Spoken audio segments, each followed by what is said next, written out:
According to USDA, right, the U.S. Department of Agriculture, most U.S. households have consistent, dependable access to enough food for active, healthy living.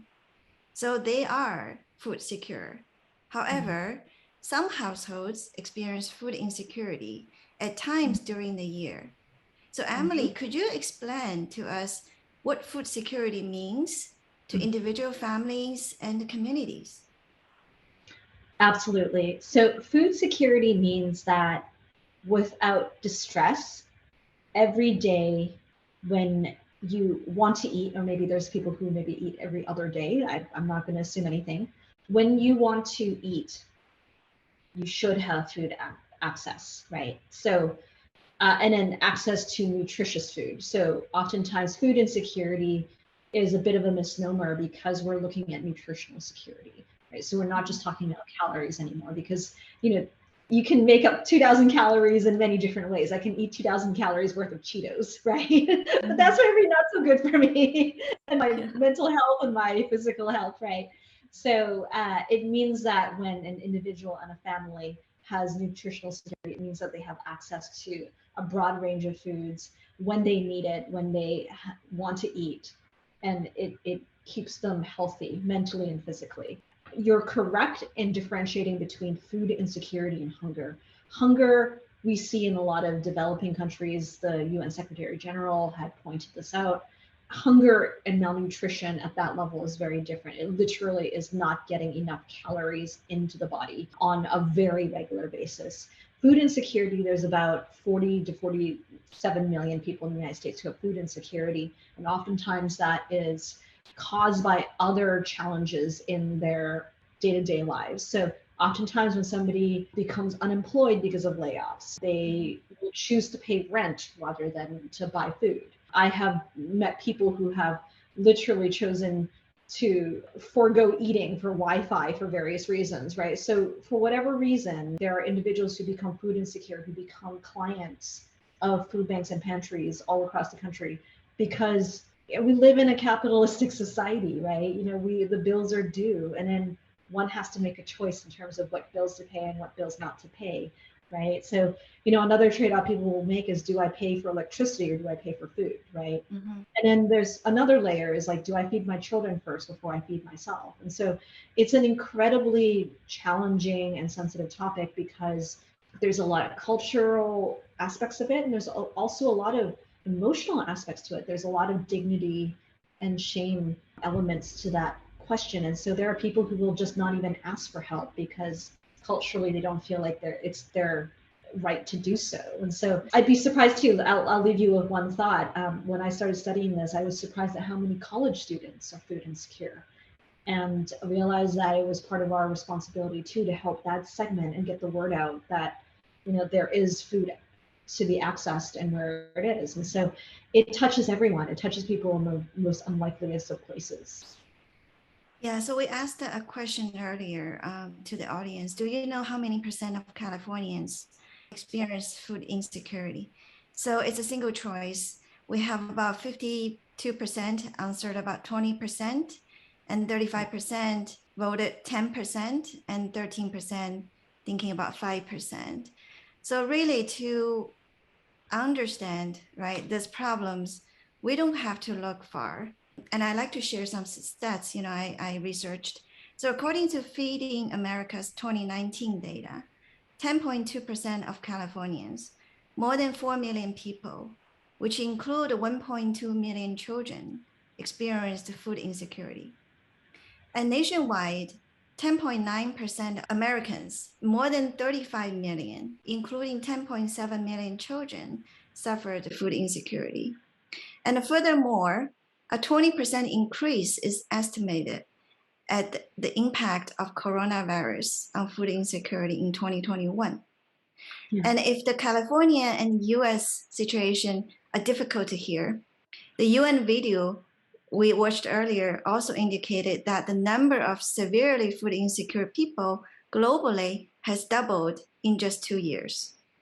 And the famine conditions increased more than 5 times since 2016. And furthermore, right, the global food prices has risen by nearly 1/3 in the past year, and fertilizer by more than half, and oil price by almost 2/3. So, Emily, in your opinion, what triggered the greatest global food insecurity crisis of our time?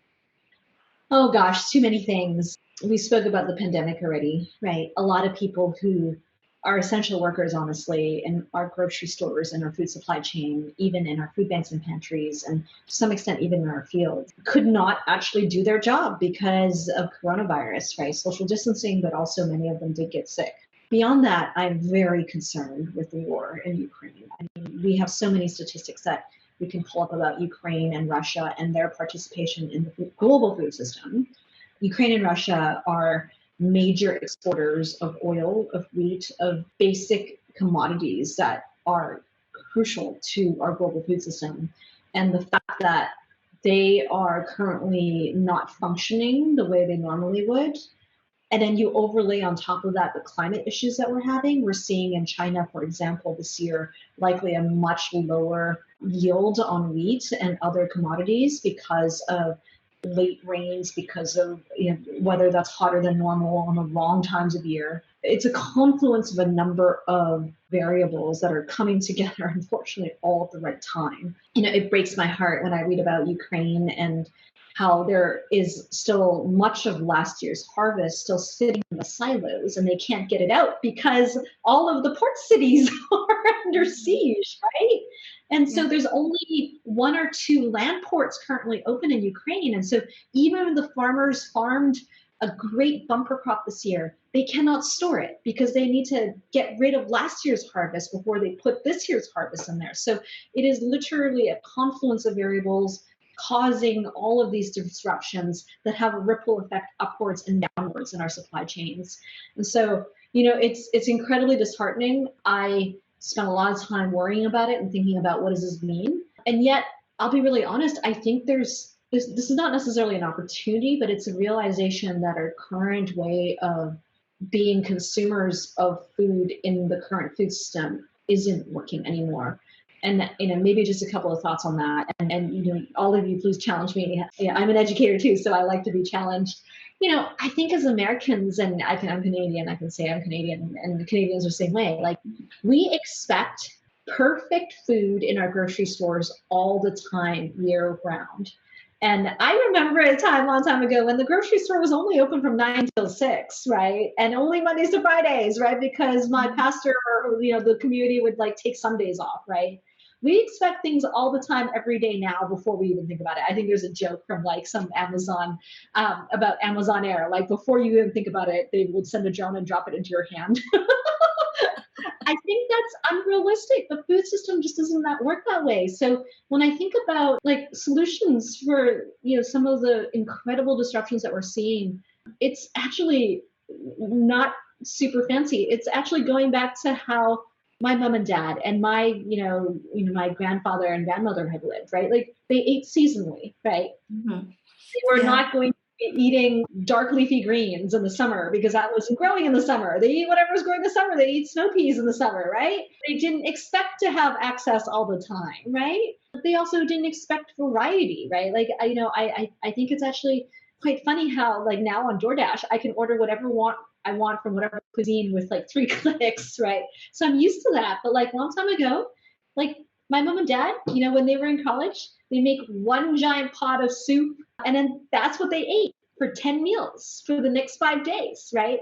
And that was okay, right? And then the next week they do something different. And I think we are so, as consumers, we are so, in some ways, drunk on convenience and variety and every day, all the time, in real time, that we've forgotten that there are consequences of all of us participating in a world that really caters to all of our whims.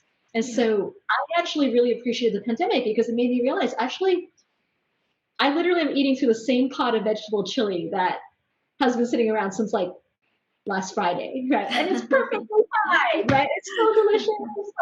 I add some fresh herbs on it every day, and maybe today I added cheese, yesterday I didn't, right? It's perfectly fine, right? And so I think the pandemic has helped us understand that maybe we don't need all this variety, maybe we don't need all this convenience, maybe we can cook for ourselves, right?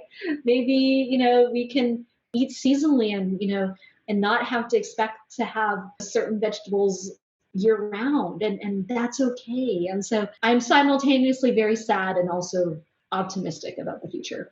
Yeah, as a supply chain person, I look into in terms of what's the problem, how big the problem is, how do we solve it, right? I think add on everything you just mentioned about climate, about COVID, about the Ukraine and the Russia area. There's another thing on top of that was the fertilizer that people are talking about, right? Apparently, between Russia and Belarus, right, they're combined about 40% of a key ingredient for fertilizer. So now farmers either cannot afford to bring fertilizer to the farm, or even if they could, right, the fertilizer are not available to them. And as much as we appreciate organic, right, but majority of the world they still need that chemical fertilizer to triple the global grain production, which is critical, right, to feed all the growth of the human beings. So that's the problem side. Again, as a supply chain profession, our logic is, right, our logic to solving a shortage problem, which we do, on a daily basis, goes this way. Okay, Emily. On the one hand, right, we try to increase supply by producing more.